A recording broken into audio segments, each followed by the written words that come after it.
नमस्कार दोस्तों, आज हम शुरू करेंगे थर्ड हाउस की कहानी। थर्ड हाउस की कहानी क्या कहती है। हम ऑलरेडी पढ़ चुके हैं कि सारे हाउस की कहानी छोटे छोटे डिस्क्रिप्शन में क्या कहती है। आज हम जाएंगे थर्ड हाउस के डीप डिस्क्रिप्शन में। तो चलिए पीपीटी पे चलते हैं। ये रहा हमारा थर्ड हाउस, इसको बोलते हैं थर्ड हाउस। ये बल का कारक होता है। आदमी बलवान रहेगा या फिर डरपोक रहेगा, वो इसी घर से देखा जाता है।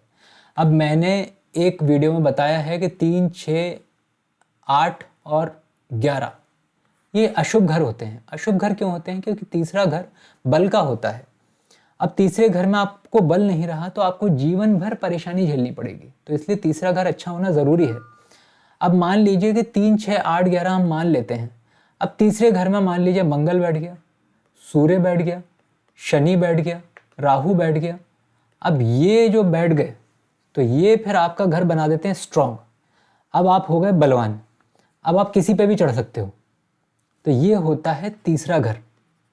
तीसरा घर क्या बताता है? चाचा चाची के बारे में बताता है, भाई बहन के बारे में बताता है। गणित का ज्ञान ज़्यादा रहेगा। अगर ये घर स्ट्रॉन्ग रहेगा किसी का तो उसको गणित का ज्ञान भी बहुत अच्छा रहेगा। छोटी यात्राओं के बारे में बताता है। अगर आपको ये घर स्ट्रॉन्ग करना है, ये घर अच्छा करना है, तो छोटी यात्राएं कीजिए, बहुत ही अच्छा फल देंगी ये। आपको कोई ना कोई मिलेगा उन छोटी यात्राओं में, आपका माइंड फ्रेश होगा, आपको बड़ा अच्छा लगेगा और ये घर स्ट्रॉन्ग होगा। ये कारक होता है लव मैरिज का भी। अगर ये घर अच्छा है तो लव मैरिज के चांसेस बनते हैं।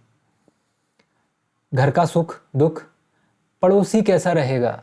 आप सोच रहे होंगे कि ये पड़ोसी कहाँ से आ गया। नहीं, पड़ोसी अच्छा होना बहुत ही खुशी की बात है, क्योंकि जब आप घर के बाहर निकलोगे, आपको चाबी देनी है, आपको कुछ बताना है, कुछ करना है, तो आपका पड़ोसी है। आपको कुछ बीमारी है अचानक, तो भी आपका पड़ोसी है। आपके रिश्तेदार बाद में आएंगे, पड़ोसी पहले आएगा। तो पड़ोसी अच्छा होना बहुत ज़रूरी है। और थर्ड हाउस बताता है पड़ोसी के बारे में। आपकी शैली कैसी रहेगी, आपके पास नौकर चाकर कैसे रहेंगे, वो भी थर्ड हाउस ही बताता है। आपका लेखन कैसा रहेगा, आपकी रिटर्न कैपेसिटी कैसी रहेगी, वो भी आपका थर्ड हाउस बताता है। इस घर का कारक होता है मंगल। तो ये मान लीजिए कि मंगल यहाँ बैठा हुआ है तो ये घर आपका बहुत ही अच्छा चलेगा। और अगर 1 या 8 नंबर यहाँ लिखा हुआ है राशि का और वहाँ मंगल बैठा है तो मतलब सोने पे सुहागा। आप किसी से डरेंगे ही नहीं और जो चाहिए जीवन में प्राप्त करेंगे। तो यहाँ पे ख़त्म करते हैं। धन्यवाद।